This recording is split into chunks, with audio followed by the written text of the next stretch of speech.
महाराज जी एक बार बैठे हुए जब सत्संग कर रहे थे तो शिष्य ने गुरुजी से पूछा कि गुरुदेव ब्रह्म शक्ति किसे कहते हैं और ये शक्ति कैसे प्राप्त होती है। महाराज जी ने कहा कि बेटा, मनुष्य के शरीर में समस्त शक्तियाँ विद्यमान होती हैं। गुरु के द्वारा जब नाम की दीक्षा दी जाती है तो धीरे धीरे ये ब्रह्म शक्ति प्राप्त करने की प्रेरणा उसके अंदर आ जाती है। इसी पर आधारित एक छोटी सी कथा सुनाता हूँ कि एक संत त्रिकाल ऋषि संत अपने शिष्यों को हमेशा विभिन्न ग्रंथों की शिक्षा दिया करते थे और उनका कहना था कि संसार में मनुष्य का जन्म लक्ष्य की पूर्ति के लिए होता है कि परमात्मा को जाने, समझे और उसे देखने का प्रयास करे। लेकिन ये सब चीज़ें बिना गुरु दीक्षा के प्राप्त नहीं होती हैं। जो गुरु से जुड़ जाते हैं, गुरु दीक्षा प्राप्त कर लेते हैं, गुरु के बताए हुए रास्ते पर चलते हैं, उन्हीं के अंदर इन शिक्षाओं का या इन शक्तियों का समावेश हो जाता है। गुरु हमेशा आए हुए लोगों को सत्संग और प्रवचन दिया करते थे। एक दिन शिष्य ने पूछा कि गुरुदेव ब्रह्म शक्ति किसे कहते हैं। गुरुजी ने कहा कि समय आने पर तुम्हें इस बात का ज्ञान हो जाएगा कि ब्रह्म शक्ति किसे कहते हैं। एक दिन गुरुजी अपने समस्त शिष्यों के साथ गंगा स्नान करने के लिए गए। वहाँ सारे शिष्य जब स्नान कर रहे थे तो गुरुजी ने गंगा जी में छलांग लगा दी और थोड़ी देर के बाद शिष्य तो गंगा जी से बाहर आ गए, लेकिन गुरुजी का कहीं भी पता नहीं चला। काफ़ी देर तक शिष्यों ने अपने गुरु को ढूंढा। जब गुरु नहीं मिले तो वो अपने आश्रम वापस आ गए। आश्रम आने के बाद शिष्यों का मन वहाँ नहीं लगता था। वो हमेशा गुरु की याद में खोए रहते थे।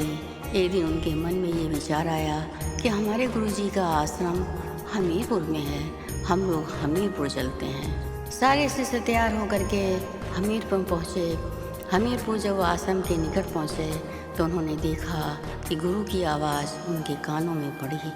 सारे शिष्य सोचने लगे कि अरे, गुरुजी ने तो पानी में छलांग लगा दी थी गंगा जी में, और ये गुरु की आवाज़ कहाँ से आ रही है। फिर भी वो जब आश्रम के निकट पहुँचे तो उन्होंने देखा सत्संग प्रवचन चल रहा था। सारे शिष्यों को देखकर गुरुजी तेजी से मुस्कुराए, लेकिन वो अपना प्रवचन देते रहे। जब प्रवचन का समापन हुआ तो शिष्यों ने जाकर गुरु के चरणों में प्रणाम किया और कहा, गुरुदेव आप यहाँ पर। गुरुजी ने कहा, हाँ मैं यहाँ तो काफ़ी दिनों से हूँ। शिष्यों ने कहा, गुरुदेव आपने गंगा जी में छलांग लगा दी, उसके बाद आप यहाँ पर मौजूद हैं, सत्य क्या है। गुरुजी ने कहा, दोनों ही सत्य हैं बेटा। मैंने गंगा जी में छलांग लगाई, ये भी सत्य है, और मैं यहाँ मौजूद हूँ, ये ही सत्य है। क्योंकि मनुष्य के अंदर जो आंतरिक शक्तियाँ पाई जाती हैं, उन्हीं से इस बात की प्रेरणा मिलती है, उन्हीं से इन चीज़ों का ज्ञान होता है कि वहाँ मैं कैसे था और मैं यहाँ पर कैसे हूँ। धीरे धीरे इस बात की चर्चा सब जगह फैल गई। लोगों को इस बात का पता चल गया कि हमीरपुर में गुरुजी हैं। बहुत सारे शिष्य गुरुजी से ज्ञान अर्जन करने के लिए उनके पास आने लगे और माता पिता भी गुरुजी से नाम की दीक्षा लेने के लिए उनके पास आने लगे। एक दिन गुरुजी जब प्रवचन कर रहे थे तो उन्होंने कहा कि संसार में मनुष्य का जीवन इसलिए होता है कि वो परमात्मा की भक्ति करके अपने जीवन के लक्ष्य तक पहुंच सके, लेकिन मनुष्य के शरीर में सारी शक्तियां होती हैं। गुरु के बताए हुए रास्ते पर चलकर ही वो योग शक्तियों को प्राप्त करता है। योग शक्ति के द्वारा उसे ब्रह्म शक्ति प्राप्त होती है, और ये ब्रह्म शक्ति उसे गुरु से मिलाती है, और गुरु जो है अपने शिष्यों को परमात्मा से मिलाता है। लेकिन इसके लिए सामर्थ्यवान गुरु की आवश्यकता होती है, जो स्वयं भवसागर को पार कर सके और अपने शिष्यों को भी भवसागर का मार्ग दिखा सके। बिना पूर्ण सद्गुरु के ये शक्तियाँ इंसान को प्राप्त नहीं होती हैं। इसीलिए कहा गया है, हे ज्ञानेश्वर हे योगेश्वर हे सर्वेश्वर हे सिद्धेश्वर, निज कृपा बरसाओ सतगुरु, अंतर ज्योति जलाओ सतगुरु। अंतर ज्योति जलाओ सतगुरु।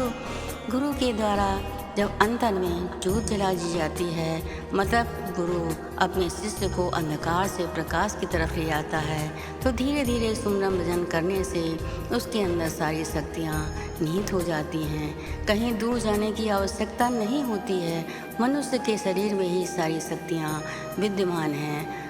सुमरन करने से, भजन करने से ये शक्तियाँ प्राप्त होती हैं और मनुष्य अपने लक्ष्य तक पहुँच जाता है। इसके बाद महाराज जी ने कहा, संसार जगत में रहने वाले जो भी शिष्य या जो भी परमेश्वर के भक्त गुरु के बताए हुए रास्ते पर चलते हैं और अपने जीवन को उसी हिसाब से सुधारते हैं, ऐसे मनुष्यों का कल्याण स्वयं हो जाता है, क्योंकि उनका रास्ता अलग होता है। सुमरन भजन करके और परमात्मा की भक्ति करके वो अपने लक्ष्य को प्राप्त करने की कोशिश करते हैं।